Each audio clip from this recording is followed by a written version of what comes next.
Hola a todos, bienvenidos a Come y Calla, vuestro canal de recetas fáciles. Soy Adrián Martínez y hoy, con solo 2 ingredientes, vamos a hacer una receta que nos va a quedar fenomenal. Vamos a preparar unos pimientos del cristal asados con un huevo poché. Ya veréis qué cosa más sencilla y más rica. Al final del vídeo os voy a dejar puestos los ingredientes. Si os gusta, recordad suscribiros y darle al like. Y ahora, como siempre, nos lavamos las manos y comenzamos. Bueno, pues vamos a comenzar otra de nuestras deliciosas recetas. Ya tenemos unos pimientos del cristal asados a fuego y pelados y les vamos a añadir un poquito de aceite y un poquito de sal. Lo vamos a mezclar todo bien y lo vamos a dejar macerando 10 minutos. En una olla vamos a poner agua a hervir y le vamos a añadir una pizca de sal.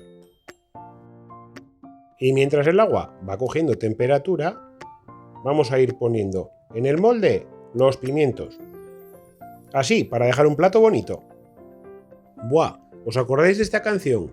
La luna llena sobre París. ¡Ay, ay! ¡Qué alegría tengo! ¡Ole! Bueno, y vamos a preparar los huevos poché.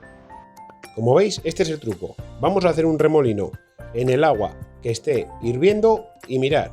Echamos el huevo y él solito se va a quedar precioso.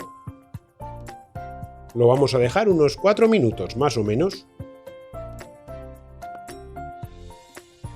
Y una vez pasado este tiempo, lo vamos a sacar con una espumadera y ya lo podemos poner en nuestro plato.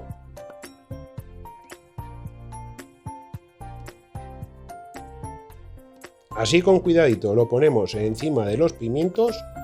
Y ya tenemos nuestro plato listo.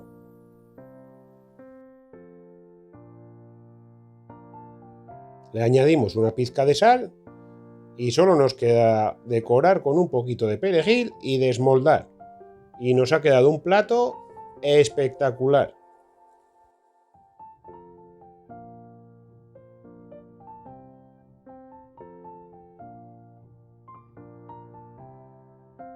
Así quitamos el molde con cuidado y ¡voilá!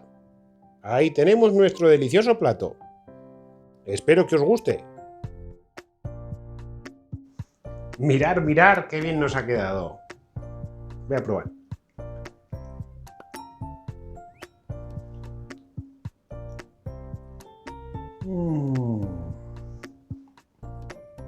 ¡Hostia, qué rico! Pues una vez más, espero haberos sorprendido con esta receta tan sencilla y tan rica. Nos ha quedado de 10. Una auténtica delicia. Espero que os haya gustado la receta y nos vemos en la próxima. Un saludo a todos. Y aquí os dejo los ingredientes. Buen provecho a todos.